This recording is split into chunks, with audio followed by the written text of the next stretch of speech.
YouTube, Justin Fuller, ex-Honda salesman for nearly a decade, and today I'm sitting inside of a 2024 Honda Pilot EXL. Now, if you're thinking to yourself, how is the 24 different from the 2023, and how does the 24 stack up to some other makes and models out there in the world? We're gonna go over all of that, so let's hop on in.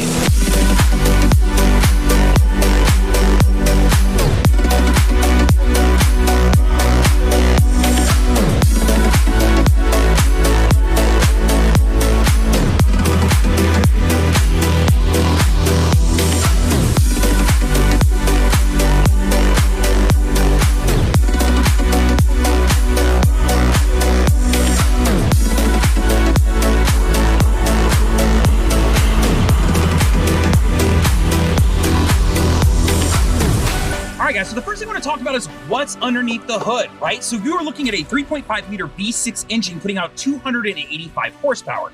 Now that is running to a 10-speed automatic transmission, then pushing out to this particular one, a two-wheel drive model. Understand that this vehicle is offered in two-wheel drive and all-wheel drive. Now, if you're considering this compared to a 2023, understand there isn't a difference. It's the exact same engine. The same engine has been being used in this vehicle for quite a few years. But I do want you to understand that there are differences out there as far as makes and models out there in the world. So I want to throw out a horsepower comparison so you can understand how does this 3.5 liter V6 putting out 285 stack up to other makes and models out there in the world. So take a look at that real quick. Now, after that, I want to talk about gas mileage. This car gets 19 in the city and 27 on the highway. Compared to a 2023, that would be the exact same. Now, if you're looking at an all-wheel drive model, understand that you're going to lose a couple miles off of that city. So then you're looking at 19 and 25. Or if you're looking at particularly the Trail Sport trim, understand that that's going to drop down considerably. So understand, depending on the trim level of the vehicle you pick and whether it's two-wheel drive or all-wheel drive, that could make a difference. But I want to throw something up on the screen so you can understand how does the 19 in the city and 25 on the highway compare to other makes and models out there in the world. After you've taken a look at that, let's keep on going. Now, before we start talking about leg space and cargo space and all these different things, I want you to understand some basics to the vehicle, right? So there are 6 trim levels of the 2024 Honda Pilot. The LX, which is your base model. Above that, you have a Sport model, and then you have an EXL. That's what I'm sitting. Now, in the EXL, this is where you start to see those differences like, hey, can I get a bench seat or can I see captain chairs or different things of that nature. Now, above the EXL, you're gonna find your Trail Sport. The Trail Sport is kind of an interesting new thing that they've added in, a certain package that came across from a different vehicle. So it's a little bit more rugged and kind of that feel to it. That's also offered in a 7-row seat. Now, above the Trail Sport, you're going to find the Touring model.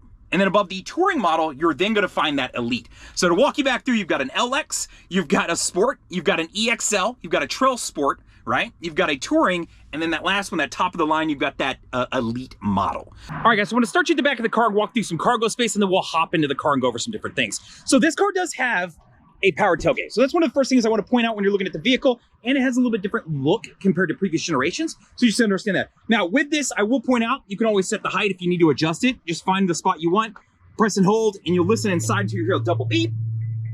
And then that will hold this height. So now when you open it or close it, it'll go to this height instead of. Now, if you need to readjust it, press if you want, same thing, press and double hold, and you'll get that double beep. Now, when we hop into the back, from here to here, you're looking at 18.6 cubic feet of cargo space. So if you needed to put, maybe one large item or maybe some carry-ons or something like that, you absolutely could. Now understand you do have additional storage that's under here. And I like what they've done here. They flipped this around to where you could make it a plastic end too. So if you've got a cooler back here that may get some things wet, you don't have to worry about getting the carpet wet. You can flip it over. So just kind of cool that they do that. But understand that you do have some cargo space that's under here. Now, spare-wise, your spare lives underneath the car, much like you would find on a truck. So to loosen that and drop it down would be right there. But I like that you've got a good amount of storage space in here. You'll notice that you've got a sub back here, which we'll talk about stereo system when we get up to the front. And then you've also got a power outlet back here as well. Now, right here, you're going to see I've got a cubby space. And then if I remove this, which I've already unlocked it, you're going to find your jack and your accessories. And then this little guy right here, which I'll explain. Have you ever run out of gas? I have. It's a bummer. I've done it twice in my life, and once was only a couple years ago. Well, I want to talk about what this is for. So let me flip you around and explain something here. So when you pop open the gas cap, you're going to see that this has a valve now, right? So it doesn't have a typical, like knob on it. Now, if you ever run out of gas and you don't happen to have a gas can on you, you need a way to hold this open to be able to pour gas into it.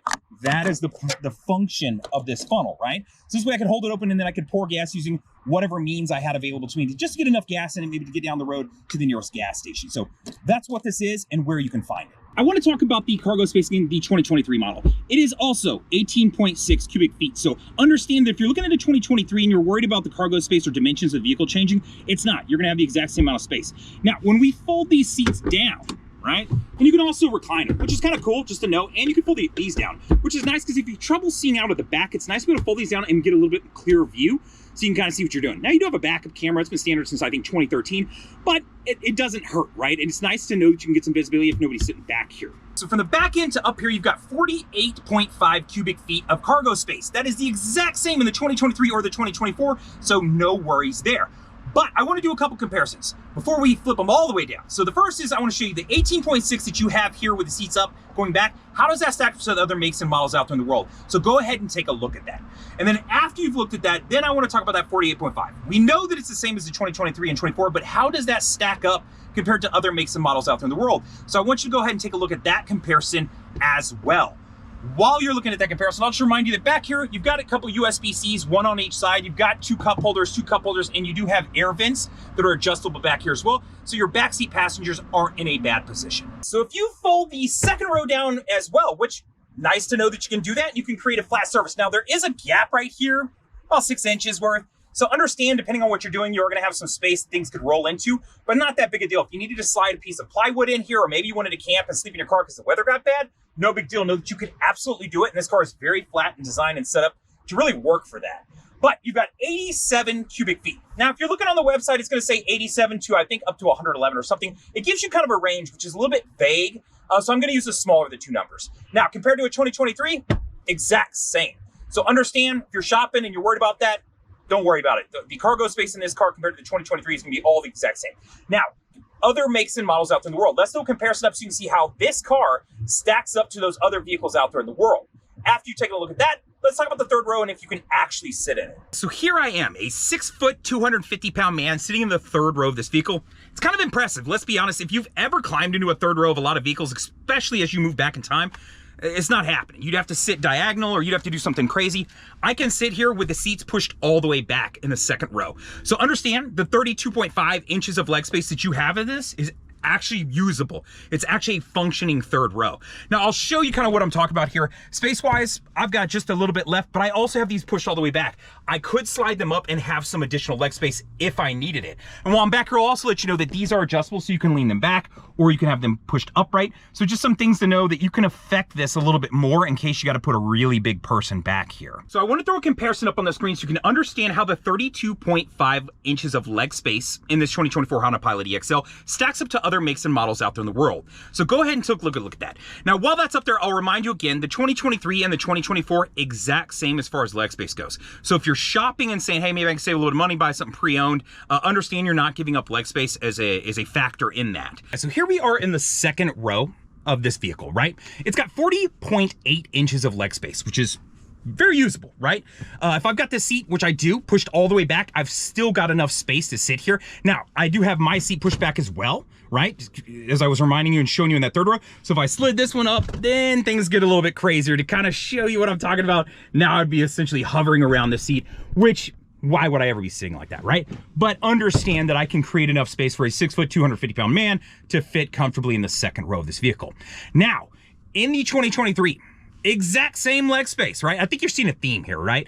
So 40.8 inches whether in the 2023 or the 2024. But while we're here, I want to throw up a comparison so you can see how this car's 40.8 inches of leg space in the second row stacks up to other makes and models out there in the world. So go ahead and take a look at that. Now, while that's up on the screen, I want to remind you that when you are in the EXL model, this trim is unique in the sense that you can get it with the bar seat like I have, or you have the option to get it with captain's chairs. So if you're wondering what that looks like, don't worry, I've got the keys. Let's check it out. So instead of having that bar seat, I now have the two captain's chairs.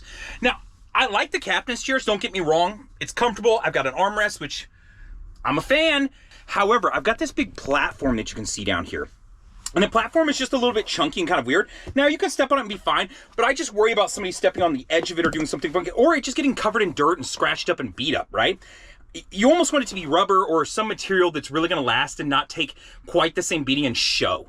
If not, then you're going to be looking to maybe replace this piece if you can, which it feels like you can. So I can probably buy this replacement piece and then replace it later on, or maybe try to cover it with something. But it's just kind of one of those weird things that while the captain's chairs are very appealing, you kind of have to be concerned about this piece right here. Before we leave the second row, there's just a couple things that I like to point out. The first is you do have AC controls back here, right? So I can control the fan speed, I can control the air. I've got 2 USB-Cs. I've also got 2 more in that third row as well. And then I've got pockets back here to store stuff. And they even give you a smaller pocket to like drop your phone in, and it's on both sides, which is really nice because if you've ever seen me review some of the Civics and the CR-Vs, they never seem to give you that extra pocket on the left side, which is just stupid.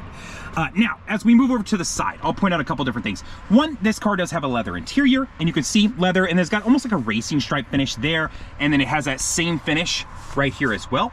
And then as we move over, you can see I've got a gloss finish there with then black on the tops, the black leather right here, and then I've got cup holders. All right, guys, so before we go any further, we start talking about the front seat, the touchscreen, the stereo system, all those things. I want to take a quick second to discuss the trim levels and the differences, right? So we're in the EXL model. We talked about it, LX Sport, EXL, Trail Sport, Touring, Elite, right? So I want you to understand, if I'm in the EXL and I'm thinking, hey, I might want to spend the extra money and jump up to that Trail Sport, I want you to see 2 things. 1, how much extra is that going to cost me? And 2, what is the list of items that I'm going to get by doing so? So go ahead and take a look at that list and understand the pricing increase that you're looking at.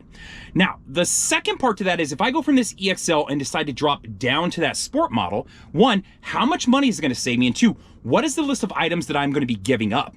Because maybe you're not sure if this EXL is the trim level for you and you're trying to still figure that out. In my experience of 10 years, that was the hardest part for most customers, is understanding which trim level do they actually want, right? It's kind of convoluted and not everybody makes it that simple. So I want you to understand, down to the Sport level, I'm saving X amount of dollars and I'm losing these items. Up to the Trail Sport, which is kind of unique in the sense that the Trail Sport costs a little bit more than the Touring does, but in the line of items, that's where it lands, right?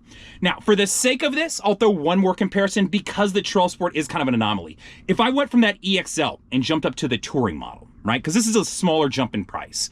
1, how much additional money is that going to cost me? And then 2, what is the extra amount of items that I'm going to get by jumping up and spending that extra money? So now that you've taken a look at some of those differences, let's talk about the front row. So I want to talk to you about 2 things that I find important to me and probably a lot of you out there, and that's understanding touchscreens, what lands in what trim level, and then stereo systems, right? So the LX and the Sport are going to have the exact same setup. They both have a 7-inch touchscreen. Then you're looking at a 240-watt speaker system, right? And that's 7 speakers. Now, when you go up to the EXL, which is what we're sitting in, now you have a 9-speaker system, and you're putting out 245 watts, right? So 5 extra watts and 2 extra speakers.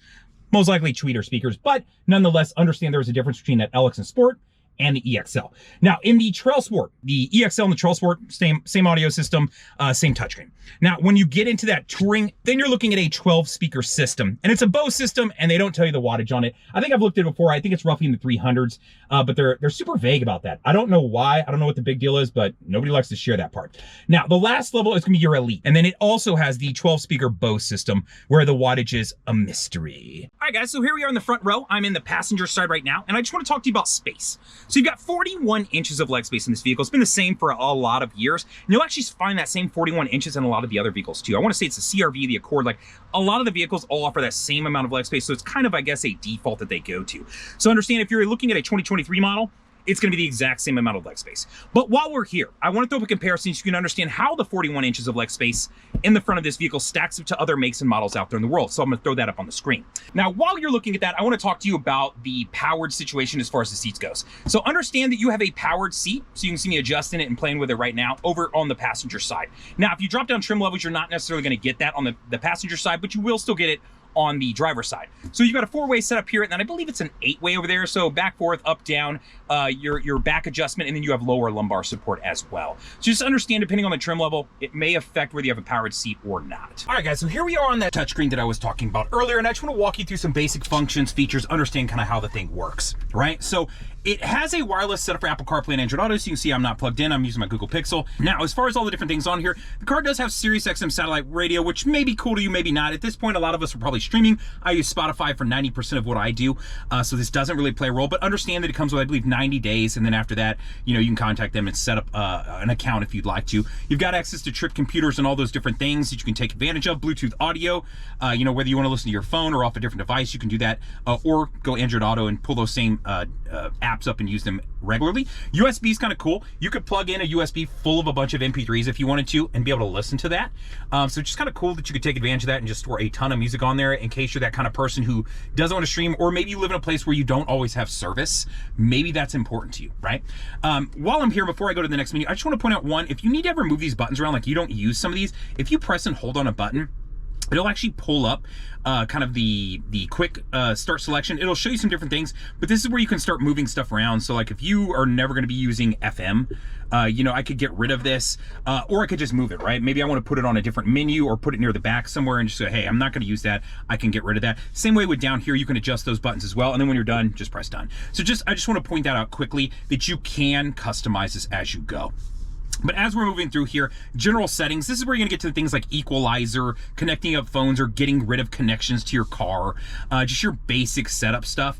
If I go back, the vehicle settings, this is where you're gonna get to things like, hey, I wanna control my door locks, right? I wanna control, you know, when I touch the door handle in the smart entry, will it unlock all the doors or just my door?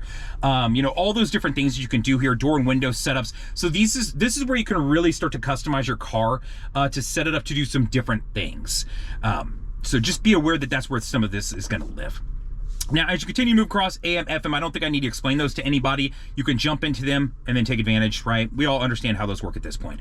Now, clock and screensaver, that's what that is. System updates, it updates over Wi-Fi, so just be aware of that. Car does have a compass. I get asked about that every once in a while. This car has a compass, not all of them do. Honda's kind of pulled that out a long time ago, and you don't regularly see them, even though all these Android-based head units could provide one. Why not? Unrelated to that, Honda Link. It's set up to provide you with some different features and functions. A lot of them are going to tell you, I'm going to tell you, you'll get maybe a trial to it, and then it's going to be a subscription after that. Things like being able to control the door locks from your phone, or being able to start your car from your phone, or just different things of that nature. I will tell you that all Hondas come with one free setup, is that in the event that the car gets in a wreck, right? It detects that the car has been wrecked, the airbags are deployed, it can call for you. If you don't answer, they can call 911 and give the last known location, the year, make, model, VIN, and color of the vehicle. So kind of cool that Honda does that. It's 100% free, doesn't cost a single buck. Know that you have that to take advantage of. And as you come across here, smart shut cart. This is kind of cool. They just started landing this in the car the last, I want to say 2 years. What it does is as you continue to go through and cycle through and pick certain things, maybe it's a particular satellite radio station, or you know, you jump to something a lot, this is going to start to appear as that button. And you can see I have it down here as a shortcut as well. It'll just adjust on the fly. So if you continue to do something, they're just trying to make it easier for you to get to. Display, I think we get how that works. If you want to lighten or darken the screen, you absolutely can. And then cabin talk. Cabin talk's cool because if you're in a vehicle and you want to talk to the people in the back, you can actually press this, it'll turn the mic on, and then you can talk to those people in the back over the speakers, so you don't have to turn around and yell at your kids. This really applies to, I think, more families, right? Or if you're taking a large road trip, that's what this is, right? So a cool function. It's been inside of the Honda Odyssey for some years, and then started landing in the Pilot also. I like that it's now in the EXL. You used to have to get into like the Touring and Elite models to get this feature. So that is a quick round of the touchscreen. Outside of that, I'll just talk about Android Auto for a quick second here. If you're not familiar with it, it allows you to pull up a select group of apps on your screen from your phone and be able to take advantage of them. Things like, hey, I want to be able to jump in and use Spotify and listen to my music if that's what you choose, or maybe Apple Music, or you know, whatever the app is. You just have to make sure that there's compatibility amongst those apps, right?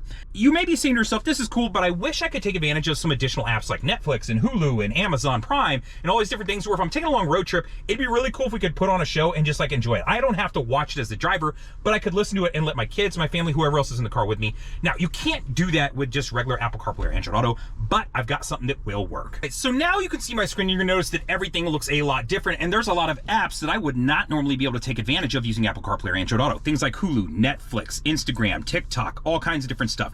Basically, what I'm using is an AR CarPlex. This is brought to you by One Car Stereo.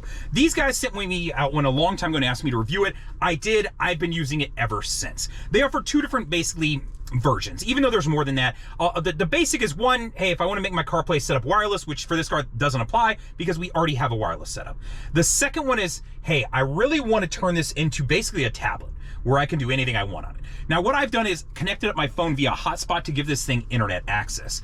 And then after that, once I've done so, now I have access to the Play Store or the Apple Store or whatever store you're using to be able to download apps. So what's really cool is I'm able to stream shows, right? If I want to pull up and start watching a show, I can. Now, obviously be safe in what you do and how you take advantage of it, but understand that you can do this. And it's really cool because if you are taking a long road trip, it's nice to be able to listen to a show, or maybe you want to listen to stand-up comedy or whatever the case may be. I've driven around and used this to watch YouTube TV if there's like a football game on or something like that. It works really well. It doesn't chop up and cut a bunch, which I really like. Not only can you do that, but then you can take this to another level, right? If I want to split the screen and maybe I wanted to add in something else, right? Maybe I wanted my navigation, right? So cool, navigation is what I want to have. Now I could have Waze up and I could have the show up as I drive down the road. So kind of cool that you can take advantage of this, right? Listen to your show, get your directions wherever you're going, and kind of take advantage of both things. So super cool that you can do this. And then, you know, obviously I'm gonna jump back out of this here in just a second. But obviously you get how it works, right? I like that you can split the screen and you can control where it splits on the screen. So one of the things that I really love about this setup is that it gives me the full access to apps, things like Spotify. I regularly hop in the car and use Spotify, but what I like is that unlike Apple CarPlay and Android Auto, it limits things that you can use and forces you to use voice command to like ask for certain playlists and songs and different things of that nature. That can be kind of a struggle sometimes. Whereas this, I could jump on the search bar, I could type in the search if I want. I can still use the voice commands if I want as well, but it just gives me all of those different options, right? I can see my different playlists. I could jump into it. I can scroll through the entire list versus like pulling it up and then just kind of hitting play and kind of having to scroll to the next song to see what's next. I just like that it unlocks the full app. So that's the cool part to this. That's my 2-cent pitch to this. If you're interested, in the description, I'll throw some links to this item. I've got a coupon code. I'm an affiliate, so I can save you a couple bucks on it if it's something that you're interested in. I've had one for a couple years now and I really love it. So I can't speak highly of it, but no, there's a lot of options out there that you can take advantage of. If you want to see a review that's a little bit more in depth on it, I'll throw a link up at the top of the screen where you can click on that and kind of watch the review where I go a little bit deeper and explain kind of some differences, how it works, how to connect it up, and all of that. Now, before we go further, I want to talk to you about the steering wheel and the controls, just because sometimes that can be important, right? You ever get in a car and there's just like buttons and knobs everywhere and you're like, dude, this is overwhelming. And even after owning the car for some years, you still might not know what everything does. This one, it's fairly clean. There's a few buttons and knobs, but I think it's easy to use from a driving standpoint. So over here, you can hit the home button, right? When you hit the home and then you can scroll, what you can see here, it's gonna go through this menu. Now, I'm not gonna go through this entire menu with you, but you can understand the basics to what this menu is and how it works. There's really only a couple things that I'll touch on, and we'll touch on them as we go. Now, you've got volume controls. You can jump between tracks and then your voice command button. This is kind of cool. You can press it to use the Hondas, or you can press and hold if you have Apple CarPlay Android Auto set up and get that access to Siri or to Google or whoever you're using. So how to use the left side. Now, when you jump over to the right side, these are some of those Honda sensing features that live in the car. Maybe you've seen commercials about them, maybe not, but I'll explain some of them. And then I'll go through the additional ones that you don't see here. So there's two features that are over here. The first is adaptive cruise control. So when I get up to my speed that I want to set, I would set my speed, right, using this button. From there, I'll press this button right here. The more boxes you see, the more space it's going to keep between the car in front of you. Now, what it's doing is using radar down in the front of the grill to bounce it off the car in front of you, meaning if I'm going 65 and I come up on a guy going 55, it'll slow me down and keep designated space that I pick with that button. Right? When I get out from behind them, it'll take me back up to my speed. Now, if you just want classic cruise control, you can press and hold this button and it'll actually flip over to classic cruise, or press it to turn it back on, and then it'll say ACC mode selected. Now, the second feature is going to be lane keep assist. So what this does, when I engage this feature, you'll see the same emblem come on up here. It's using a camera up here to detect lines on the road. So as I'm driving down the road, if I start to drift to the left or the right, it'll actually pull and keep me centered. So if you've ever been in a car that pulls a little bit to the left or the right, that's what it feels like. So if you were trying to avoid a wreck or something going on, understand you can overpower this feature. It's not going to like force you into somebody. So there are three other features that I want to talk about. The first being road departure mitigation. So what this is going to do is determine if you're driving off the shoulder of the road, and it'll give you an audible alert and vibrate the wheel, right? So that's what this is on. And you can turn all these features on and off, so just understand that. The next one is going to be blind spot information system. If you're not familiar with that, I think most people are at this point. When I'm going down the road, I can get a visual alert to let me know if a vehicle's coming so that I don't actually get over a lane and potentially hit somebody. That's what this feature is.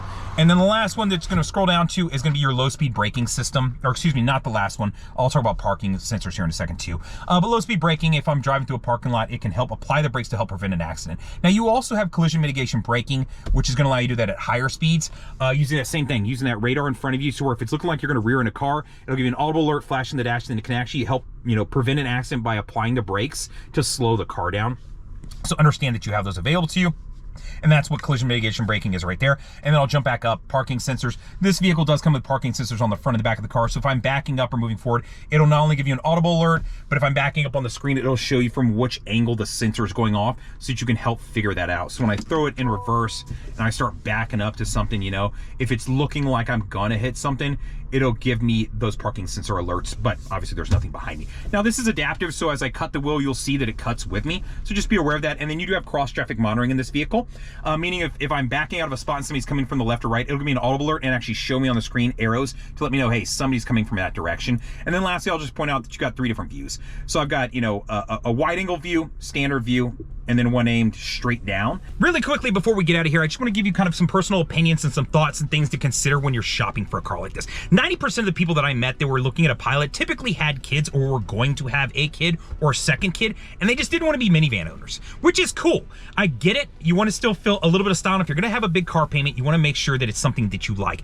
I will tell you though, if you are someone with kids and you're trying to get over that humble piece of pie to figure out what you really need, the Odyssey is probably going to be the better choice. The sliding doors get open. If you have car seats, getting them in and out is going to be so much easier. The kids can actually reach the door handles to get in and out themselves. They've got sensors on the doors to prevent them from slamming a hand in a door, whereas you're not going to get that on these, right? So there are some different features. And then the second row is on a sliding rail system in the Odyssey as well. But if you're thinking to yourself, nah, that's not the case for me, I'm just shopping for an SUV, this is a great vehicle. 19 and 25 in the city, right? Or excuse me, 19 in the city, 25 on the highway. And then depending on if you're, 27, 25, depending on if you're a two-wheel drive or all-wheel drive model. The EXL is probably gonna be one of the more popular models, landing right in the middle. I like the spacing. You can actually sit in the third row. You can sit in the second row. You can fit in the front row, right? The 41 inches of leg space up here is very comfortable for a 6 foot, 250 pound guy. If you're bigger than that, I've got plenty of space up here. So understand if you're at 6'2", 6'3", 6'4", you're gonna be okay. In the front row, second row. Third row might get a little bit choppy, but understand you should be okay. There's not a lot that I can knock on this car. It is a Honda. They're known for safety. They're known for reliability. I like the setup on the touchscreen. I like that they give you some optionality as far as the seating goes and different things. And the cargo space in the back, it's actually usable, right? So the car in itself is a great vehicle. Outside of that, I want to ask you for a couple favors. One, I hope you'll press the like button. I hope you like the way I present the content. Two, I hope you leave a comment. If you don't like the way I present the content, or you do, I hope you leave a comment. Or if you have questions or comments or concerns, or there's a feature that you wish you knew more about, or if you want to request a video, please do leave a comment. Third, I hope you'll subscribe to the channel so when I put out videos like this or other tips and tricks videos, which will be coming out soon on this vehicle, you will get alerts on those. And then lastly, I hope that you'll check me out again. Other than that, I appreciate you tuning in. Like, comment, subscribe, all the things. Later, guys!